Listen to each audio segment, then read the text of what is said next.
प्रिय विद्यार्थियों, आज की क्लास में इस वीडियो के अंतर्गत हम सभी लोग सभी प्रतियोगी परीक्षाओं में पूछे जाने वाले सामान्य ज्ञान, सामान्य विज्ञान, जनरल नॉलेज और जनरल साइंस से संबंधित टॉप 20 मल्टीपल चॉइस क्वेश्चंस का अभ्यास करेंगे।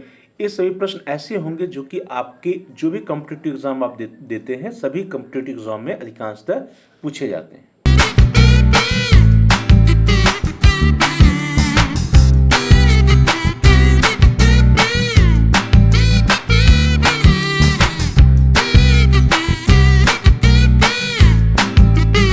पहला प्रश्न, question number 1, when is international human rights day celebrated? अंतरराष्ट्रीय मानवाधिकार दिवस कब मनाया जाता है? आपके ऑप्शन है 15 जनवरी, 10 फरवरी, 25 दिसंबर या 10 दिसंबर। तो डियर स्टूडेंट्स, आप अपने आंसर को मार्क कर सकते हैं, अपने आंसर को दे सकते हैं। इंटरनेशनल ह्यूमन राइट्स डे या अंतरराष्ट्रीय मानवाधिकार दिवस कब मनाते हैं? 10 दिसंबर को मनाया जाता है। तो इस तरह से यहाँ पे D option is the right option. Human right day is observed annually around the world on 10 दिसंबर। 10 दिसंबर को पूरे विश्व में अंतरराष्ट्रीय मानवाधिकार दिवस मनाया जाता है। नेक्स्ट क्वेश्चन, क्वेश्चन नंबर 2, प्रश्न संख्या 2, what is the name of creator of our national song? जो हमारा राष्ट्रीय गीत है, उस राष्ट्रीय गीत के रचयिता का क्या नाम है? Your options are Swami Vivekananda, Mahatma Gandhi, Gurudev Rabindranath Tagore, Bankim Chandra Chattopadhyay. तो प्रिय विद्यार्थियों, जो राष्ट्रीय गीत है हमारे देश का है, उस राष्ट्रीय गीत को हम सभी लोग गुनगुनाते हैं। तो प्रश्न है कि जो राष्ट्रीय गीत है उसके रचयिता का क्या नाम है? तो राइट ऑप्शन है डी, बंकिम चंद्र चट्टोपाध्याय या बंकिम चंद्र चटर्जी के नाम से भी उनको हम जानते हैं। हमारा जो राष्ट्रीय गीत है वो है वंदे मातरम।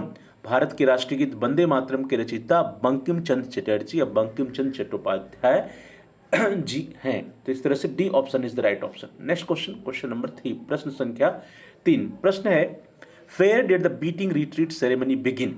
बीटिंग रिट्रीट समारोह की शुरुआत कहाँ हुई थी? ऑप्शन से इंडिया, इंग्लैंड, चाइना या अमेरिका। तो प्रिय विद्यार्थियों, बीटिंग रिट्रीट समारोह जो मनाया जाता है वर्तमान समय में हमारे देश में, जो रिपब्लिक डे परेड होती है 26 जनवरी का जो रिपब्लिक डे परेड होता है, उसके 26 जनवरी के बाद 3 दिन के बाद 29 जनवरी को बीटिंग रिट्रीट समारोह हमारे देश में मनाया जाता है। प्रश्न है कि बीटिंग रिट्रीट समारोह की शुरुआत कहाँ से हुई थी? तो आप अपने आंसर को दे सकते हैं, नोट कर सकते हैं, मार्क कर सकते हैं। Right answer, right option is that is the B option. जो बी ऑप्शन है वो राइट ऑप्शन है इंग्लैंड। 17वीं सदी मीन 17th सेंचुरी में, 17वीं सदी में इंग्लैंड में बीटिंग रिट्रीट समारोह की शुरुआत हुई थी। तो इस तरह से B option is the right option. Next question, question number 4, प्रश्न संख्या 4, प्रश्न है who composed our national anthem? हमारा जो राष्ट्रगान है, हमारे राष्ट्रगान की रचना किसने की?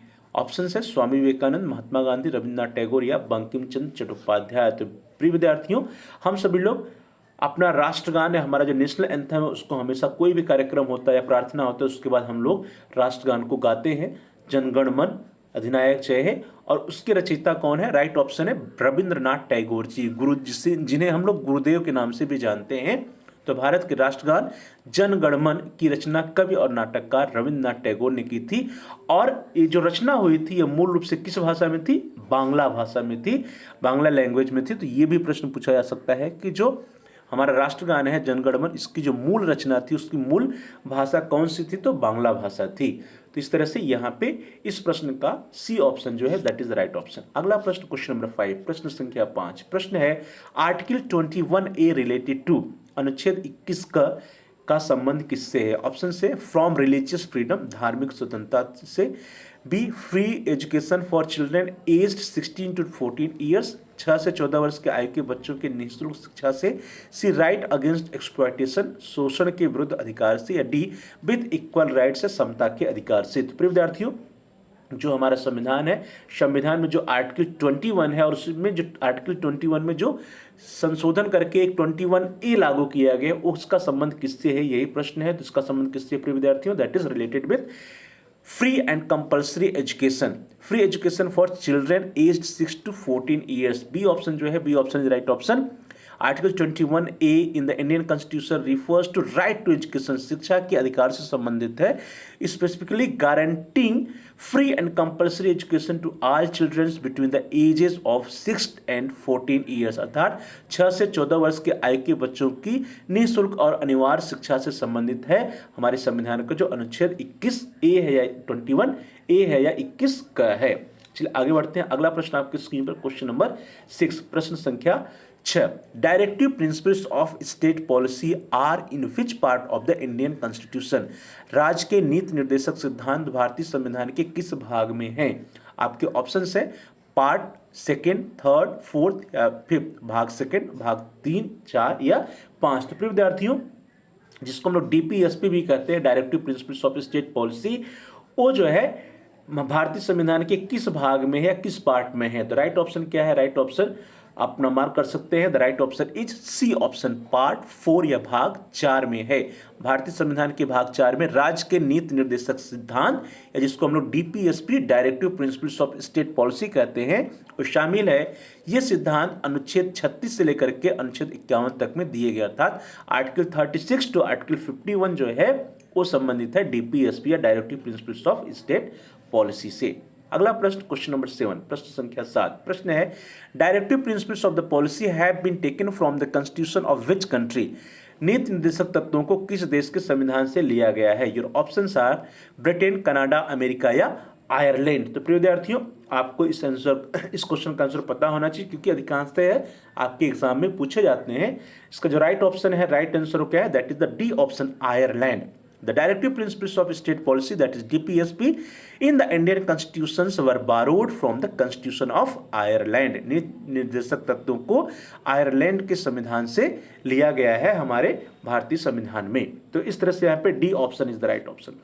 नेक्स्ट क्वेश्चन, अगला प्रश्न, प्रश्न संख्या 8, question number 8, right to religious freedom is related to which article. धार्मिक स्वतंत्रता का अधिकार का संबंध किस अनुच्छेद से है? ऑप्शन है article 19 to 20, 21 to 22, 20 to 25, 25 to 28, अनुच्छेद 19 से 20, 21 से 22, 20 से 25 या 25 से 28। तो डियर स्टूडेंट्स, इसका सही उत्तर क्या होगा? धार्मिक स्वतंत्रता का अधिकार या राइट टू रिलीजियस फ्रीडम जो है अधिकार है या राइट हो, किस अनुच्छेद या आर्टिकल से संबंधित है? राइट ऑप्शन क्या है?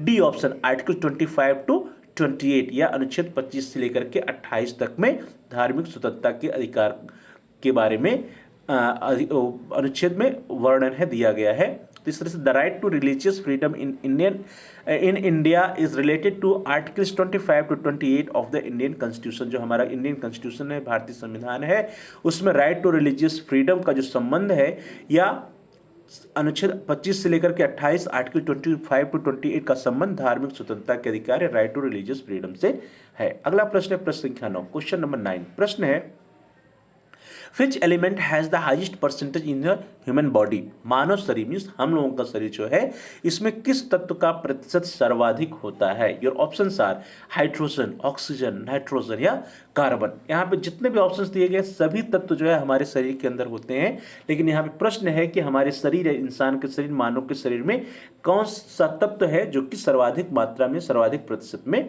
होता है? और इसका जो राइट ऑप्शन है, राइट आंसर वो क्या है? दैट इज ऑक्सीजन, जिसको हम लोग जीवनदायिनी गैस भी कहते हैं। तो B option is right option, oxygen.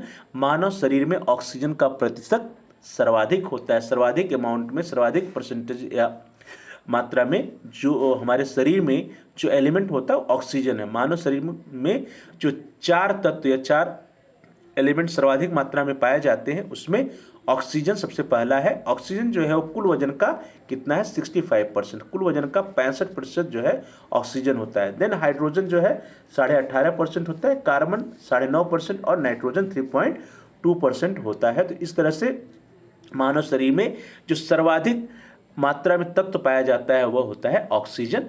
कुल वजन का जो हमारा वेट है, अगर मान लीजिए हमारा वेट जो है 100 किलोग्राम है, तो उसमें 65 किलोग्राम जो है क्या होगा? ऑक्सीजन की मात्रा होगी। तो कुल वजन का 65% जो है ऑक्सीजन एलिमेंट होता है। चलिए आगे बढ़ते हैं। अगला प्रश्न जो है क्वेश्चन नंबर 10, प्रश्न संख्या 10, निम्नलिखित में से क्या कंप्यूटर की भाषा नहीं है? Which of the following is not a computer language? Your options are Python, C, Java या सुमात्रा। तो कंप्यूटर की लैंग्वेज के बारे में आप लोगों ने पढ़ा होगा कि कंप्यूटर की भाषा कौन कौन सी है।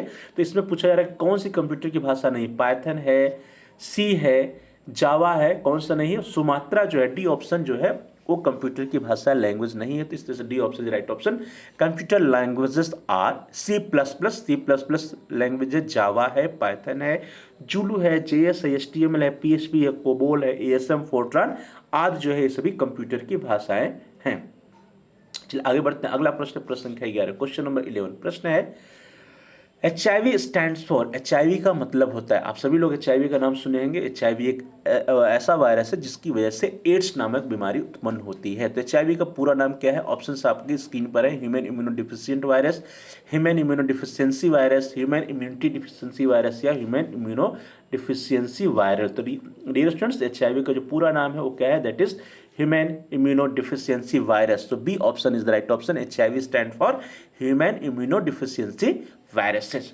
नेक्स्ट क्वेश्चन, क्वेश्चन नंबर 12, प्रश्न संख्या 12। प्रश्न है who is the current rail minister of India? Bharat के वर्तमान रेल मंत्री कौन है? ऑप्शंस आपके स्क्रीन पर है। श्री नितिन गडकरी जी, श्री अश्विनी वैष्णव जी, श्री अमित शाह जी या फिर श्री राजनाथ सिंह जी। तो डियर स्टूडेंट्स, यहाँ पे जो राइट ऑप्शन होगा, राइट ऑप्शन क्या होगा?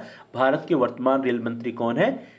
भारत के वर्तमान रेल मंत्री श्री अश्विनी वैष्णव जी हैं। तो यहाँ पे जो बी ऑप्शन है, B option is right option, Shri Ashwini Vaishnaw ji. Shri Ashwini Vaishnaw ji जो है वो 8 जुलाई 2021 से भारत सरकार के रेल मंत्री के रूप में कार्यरत है। और ध्यान देने वाली बात है कि वे भारत सरकार के 39वें रेल मंत्री के रूप में कार्यरत है। 39वें रेल मंत्री के रूप में 8 जुलाई 2021 से श्री अश्विनी वैष्णव जी रेल मंत्री के रूप में कार्यरत हैं। अगला प्रश्न है प्रश्न संख्या 13, क्वेश्चन नंबर 13।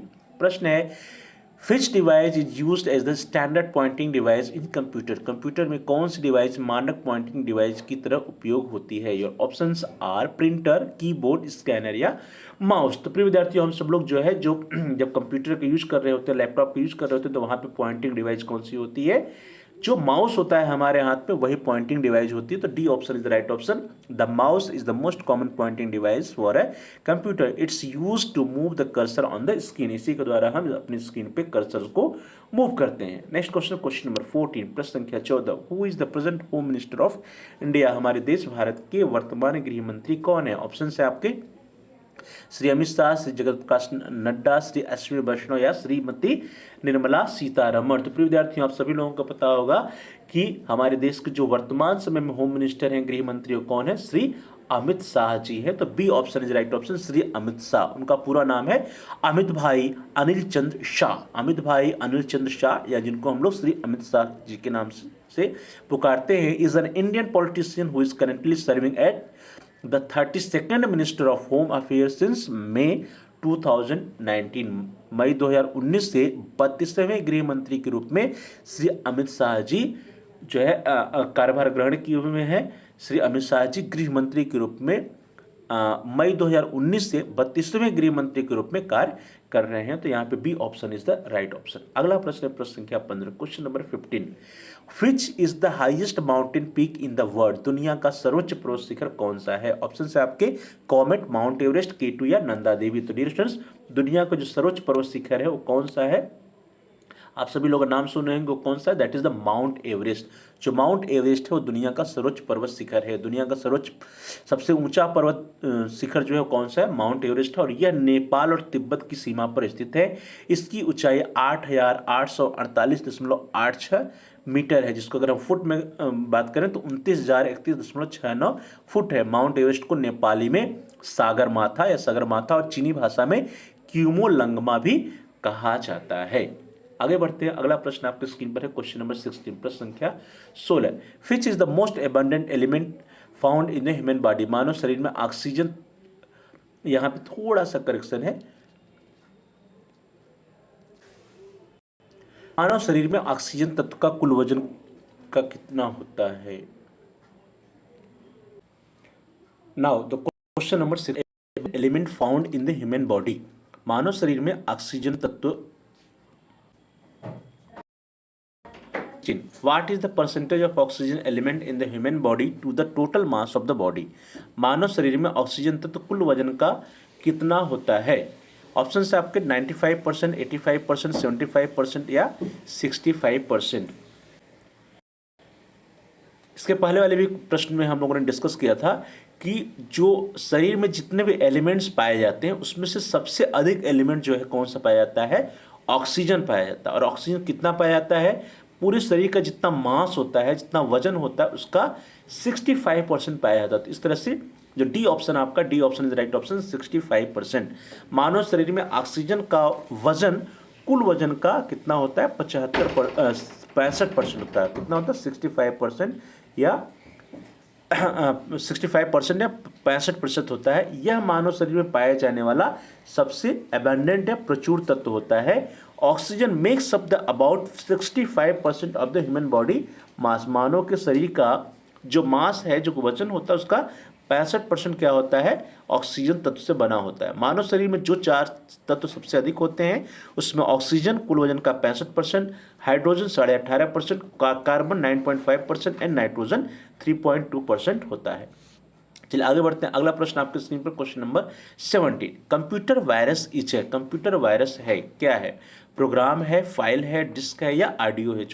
जिसको हम लोग कहते हैं कि हमारे कंप्यूटर में वायरस आ गया, तो वायरस क्या होता है? प्रोग्राम होता है, फाइल होता है, डिस्क होता है कि ऑडियो होती है? तो डियर स्टूडेंट्स, हम सभी लोग जानते हैं कंप्यूटर क्या होता है। एक कंप्यूटर वायरस जो होता है एक प्रोग्राम होता है, एक सॉफ्टवेयर प्रोग्राम होता है। तो इस तरह से A option is right option. A computer virus is a malicious software program that can replicate itself and spread to the other computers. इस प्रकार का मैलिशियस सॉफ्टवेयर प्रोग्राम होता है जो कि अपने आप रेप्लिकेट करता है और एक कंप्यूटर से दूसरे कंप्यूटर में भी संपर्क में होने पर वो स्प्रेड कर जाता है, फैल जाता है और कंप्यूटर के फंक्शनिंग को रोक देता है, उसको इंटरप्ट करता है। तो इस तरह से जो क्वेश्चन नंबर 17 उसका A option is right option. Computer virus is a program. Next question, question number 18, प्रश्न संख्या 18। प्रश्न है which of the following language is used in creating web pages. निम्नलिखित में किस भाषा का उपयोग वेब पृष्ठों को बनाने में किया जाता है? आपके ऑप्शन है पास्कल, फोर्ट्रान, C++ या HTML।